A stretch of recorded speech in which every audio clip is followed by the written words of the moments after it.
Hi, I'm Susan Drumm, and welcome to this episode of the Enlightened Executive, where your personal evolution sparks your leadership evolution. Each episode, we feature groundbreaking techniques and strategies to help you get the edge in personal and leadership effectiveness. This episode is brought to you by Meritage Leadership. At Meritage, we strengthen leaders and empower teams to achieve high performance. Go to meritageleadership.com to learn more. Today, we're talking about heart-centered leadership, and I'm delighted to introduce Deb Crowe. Deb is an executive and business coach with over 32 years experience working with Fortune 500 companies worldwide. She coaches C-suite leaders, executive professionals, teams, and diverse businesses. And she believes that every single imperfection adds to your leadership, that everyone is imperfect, and her mission is to show that you don't have to be perfect to be a caring, effective, heart-centered leader. So welcome, Deb. Thanks for joining. Thanks, Susan. It's nice to be here with you. Okay, let's talk a bit about this concept of heart-centered leadership. What do you mean when you say that?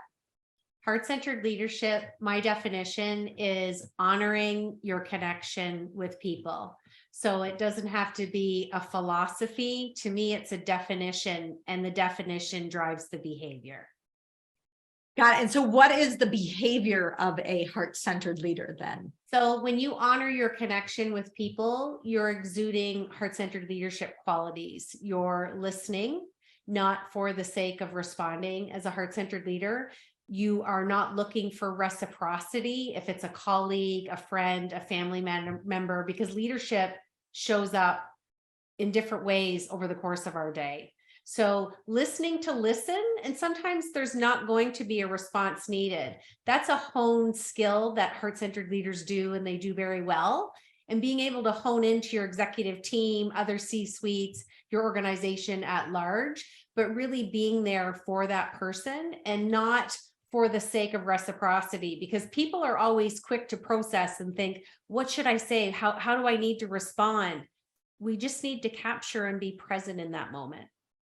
Yeah, I totally agree. I was just having this conversation with gathering 360 feedback for these reviews. And I noticed a lot of the feedback was around, sometimes the leader could just come without an agenda and say, how are you doing?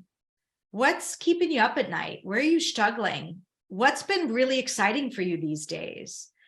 As opposed to, I think we just get very tactical and transactional. So I'm getting the sense that in your definition of heart-centered leadership, it's anything but that. And what about having a meeting for the beautiful example you just gave?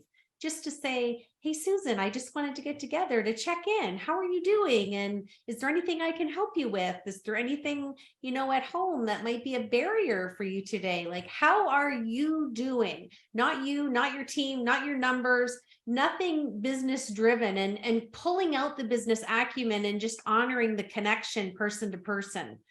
That's missing, but it's become more to the forefront in leadership, especially since March of 2020. Yes. And lately I've been hearing this, you need to walk the halls. Now that people are back in, we're almost used to, some people are back in the office, let's say, in greater numbers. For those that are back in the office, it seems like we reverted to our Zoom habits of pandemic times. And so we're just stuck to the computer again. And I think it's a reminder to these leaders that you got to get up and walk around and connect with people ad hoc, not again with an agenda. I also think you learn a ton when you do that. Well, these open-ended questions. And how many times as a coach or a consultant have you heard about the water cooler talks or the coffee room talks? It's just because they're coming in to get a coffee or a glass of water and they've connected on a break with no agenda. And what happens? They just speak from their heart of what's on their mind. And it's usually nothing to do with work. Yeah, it's so important because I think about the agenda that you need to have in a meeting. Normally, I really push have a clear target. What are you trying to get out of that? But this is an instance where that doesn't work in every circumstance. And so we also need the agenda-less meeting too. Absolutely. And I think this has had some remnants on the Great Resignation. I think people, we were all stuck at home for however many months, and it gave us time to think about things outside of work and outside of business and really prioritize. And I think people just got sick of being scheduled all day long. And Yeah. it's funny because now everyone's migrating to these shorter meetings and these purposeful meetings. And I'm with you. Let's have a meeting, not to have a meeting about work. How about check-ins? I don't want to call them mental health check-ins because that's not appropriate for everybody, but just how are you doing? What's going on? Just like we would with our friends or family. Why can we not do that within a work environment or a remote environment? Yeah. What about the leader that says, yeah, I'd like to do that, but I don't really get much back because I don't think they want to be honest with me about how they're really doing? What can they do to prime the pump or to make it easier to have an authentic conversation? That's a great example. So that particular leader in that scenario, they're already doing a self-audit and viewing themselves that they're not heart-centered because they're looking to get something reciprocal.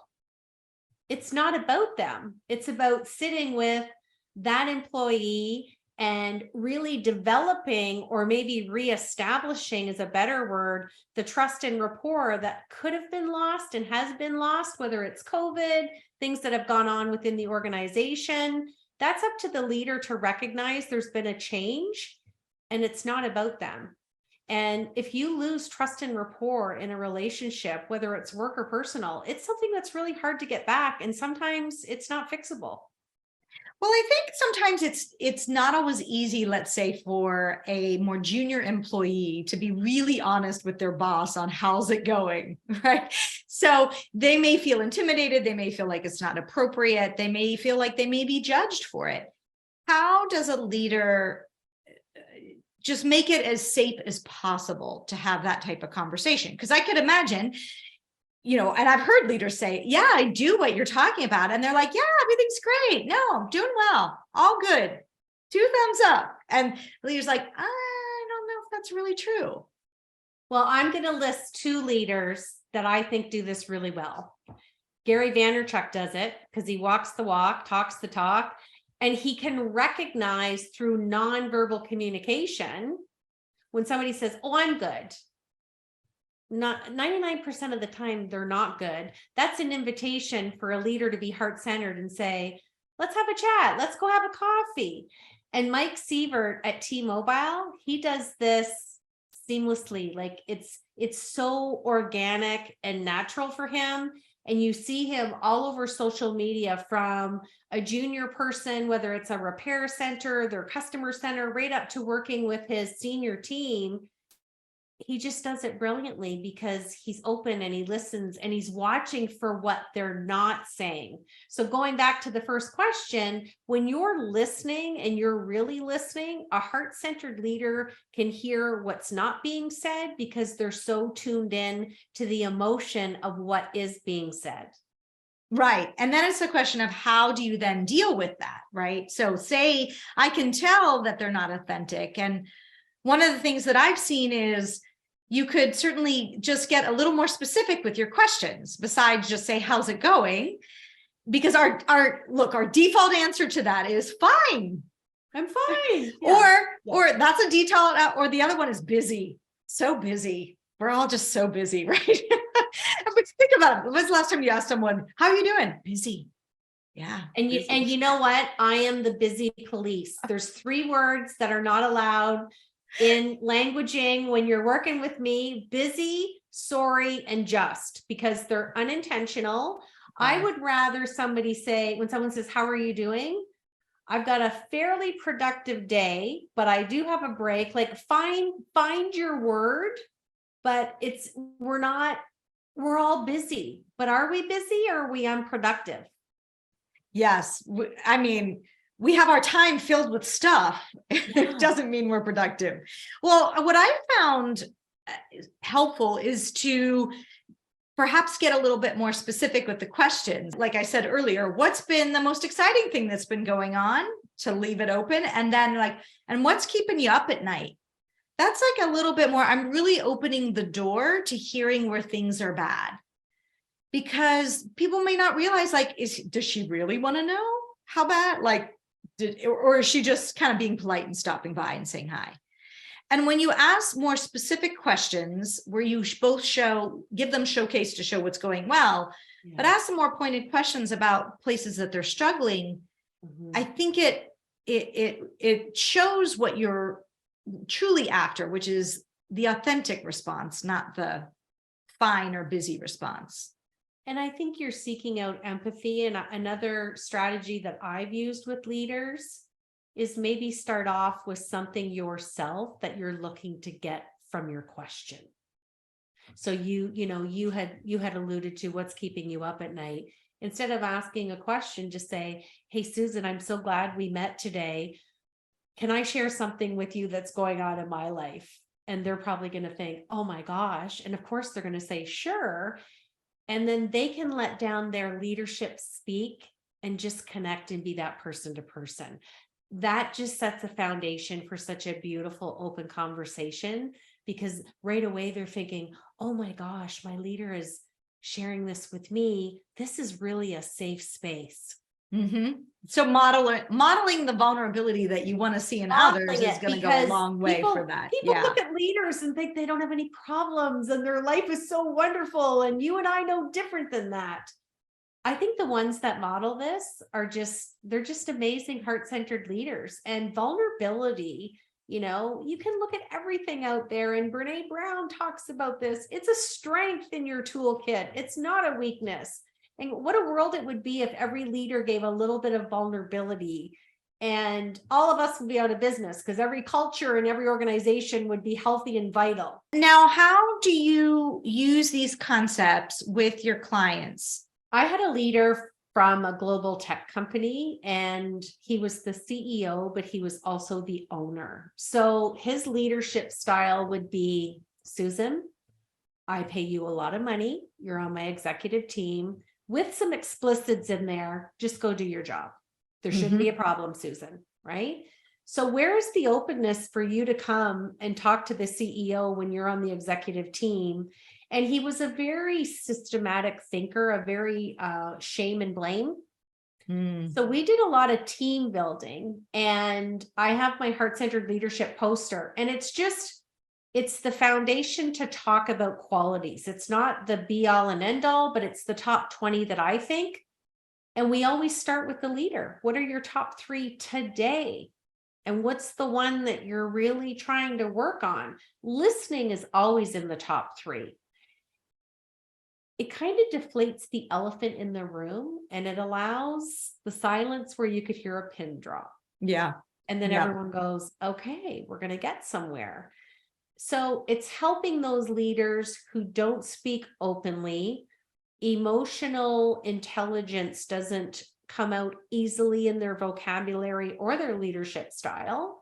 And it's even harder when they own the company and they're running it. That's, to me, one of the hardest, I think, strategies to work with, and a team that says we can't talk to him or we can't talk to her. So it's preparing. I use a team building exercise. I always have the leader go first, and it just kind of lets everybody else on the executive team exhale. And we can get out some really great information in a fun kind of environment, a fun strategy, and using a modality where there's no right or wrong. What are your top 3 today? Because tomorrow's a different day and yesterday's gone. So we're not even going to discuss that. So anchoring them to the present moment, and everybody gets to have some laughter, because you hear, oh, John, I would have never thought that about you, or you think you're not a good listener. And all these, side table conversations come up. But the thing for me to sit back when I'm doing it is watching the leader's nonverbal cues. So he's getting or she's getting what I'm trying to do, and highlighting and talking about imperfection. And I use a lot of humor and candor that's relatable for other people. And that's when you get the head shaking when you're talking, the nonverbal cue, and then you get me too. And then again, another person. And then it comes back to the leader and everybody's looking, and it just allows that vulnerability to be open very slowly, very methodically, because we're not looking for an eruption or a huge outcome on the first time we do this, but we're just gently introducing some new tools, a different modality, and it's just a conversation, Susan. And to me, it's worked really well for the companies that I've worked with. And I've had executives say, I never thought this would work. Let's be practical about this. What is the exercise that you'd recommend that leaders could try to bring some of that into their team? Like, say they want to do a team building. What do you suggest? Well, I'll share my poster with you to share with your listeners. Yeah. And it's, what are your top 3 qualities today and why? And that's giving you that aside to that other question of what's going on in your world today? How can we help you? Are you inundated? Are you overwhelmed? It comes out in this. And then what is the one quality you're working on and why? And it surprises me because a lot of times within a large group, there'll be 2 or 3 that pick the same one, or they'll say, there's so many that I'm working on, like they've already done that self-audit. Okay, but if you had to prioritize the 3 of them, what is the top one? Yeah. So for example, like I was just going to ask, listening is always at the top. So is that strengths? Is that values? Is that attributes? Qualities within your personality that you bring to your heart-centered leadership. So it could be trustworthy. It could be offering a safe space. It could be lifelong learner, proud to fail and then fall forward. All the things that we've been talking about that are going to continue to highlight the continuity of vulnerability. Great. I love it. I love it. So asking, what are your top 3 and the qualities that you think you bring to your leadership? And what are you looking to build or work on? And when you're working on a project, which is most organizations, we always ask in real time, today, what are the 3 that are really important for you today? So it might be, I need to listen because I'm working on this and I need to get back to this person. I need to be an avid reader because I have a deadline and I have to edit this. Or I really want to strive to mentor today because my team really needs me to show up. And then the one they could work on is, I have to remember to implement some self-care or white space in my schedule so that I can show up as a heart-centered leader for my team and not model this burnout, work till midnight, eat lunch at my desk. That's another big one, is modeling self-care. Yes, that's very, very true. And what's the outcome? How would a leader know they had a successful team meeting where they employed this? What would you see? They want to do it again. It becomes a weekly part of their meetings. They also break off and do it within their interdepartments in a larger organization. And they know that it gets to change every day because we're not the same person as we were yesterday. Every day we're a little bit better, or we failed at something, or something didn't go the way we thought it would. That's okay. We're going to acknowledge that it was a learning moment. We're going to fall forward, and tomorrow's going to be a new day. It sounds so simple, Susan, yet so many people, they're hard on themselves and they think, but I really did this. And a good leader will be like, it's done today. It's been a great learning moment. And these are the heart-centered leaders that I love working with, because we learn by our mistakes. And some of the greatest things that have been invented have come from mistakes. So it's failing forward, smiling, tomorrow's a new day. And I also have this in a deck of cards that I hand out. So people will individually, especially executives, they'll keep doing this at their desk. And it becomes a self-audit if they're having a moment and they don't have someone to talk to, or who they want to talk to is not available. They can have that own self-audit at their desk going, okay, where am I at today? What's my top 3? What's the one I'm working on? And it's talk yourself down from that negative talk or that imposter syndrome, especially for executives. And it's fun. Like, who doesn't like to look at a fun poster or play with cards? And that was my whole intent when I created it, because it's something we all have an anchor to when we were a kid. Got it. Yes. So what do you think the biggest misconception is when leaders think about, oh, I need to be more heart-centered, like where do they get it wrong? I think they get it confused with servant leadership, because servant leadership is a philosophy, and it's still kind of opening the bandwidth to look at the organization at large. Where if you look at traditional leadership, they want to focus their leadership to have themselves thriving from, right down to every department, right up to everyone reporting into them as the C-suite. Where heart-centered is just looking at people, and everybody in the company is a leader. They don't have to be anchored or have a certain tenure or stature or title. Right. And when a company treats everyone, it's the old cliche, the CEO talks to the COO the same way as he talks to the janitor. That should just be an easy conversation, because at the end of the day, we're just people. And that's how we connect, is when we don't anchor our worth and worthiness to an identity, and then the leader that we report into doesn't either. That to me is such an equal quotient on each side of the equation. That's how you have people follow you. That's how you're a heart-centered leader, because the people always come first. People come first, and you're also anchored to a meaningful mission, something outside of yourself that's obvious to everyone else, around the why you're doing what you're doing. Yeah. Why, what is the mean? And I think sharing that for leaders is super important, because then they get behind it much more with employees about how you're doing what you're doing and why you're doing what you're doing, and what difference is it going to make in the world, whether people, planet, whatever it may be. Why should I keep coming back and doing this and suffer through the hard times when and if they come, right? What's one piece of advice that you would give to a leader who resonates with this concept and knows it's something that they need to work on, but not sure, what's the one step I can take tomorrow to start doing more? I think it's a question, and I think we all have to think about it, not just leaders. What do we want our legacy to be? What do we want? How do we want to be remembered when we're gone?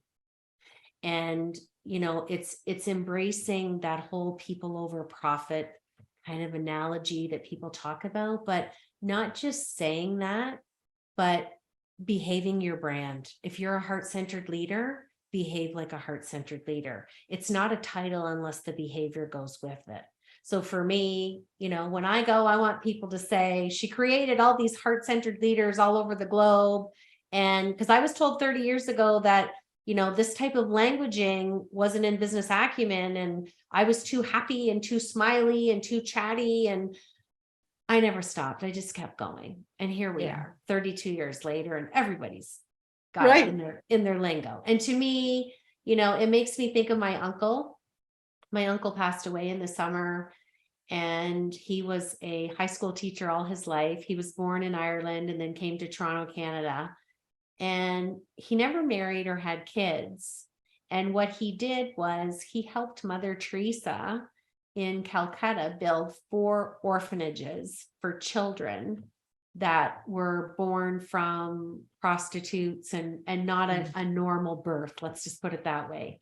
And when she died, he was given a VIP invitation to her funeral.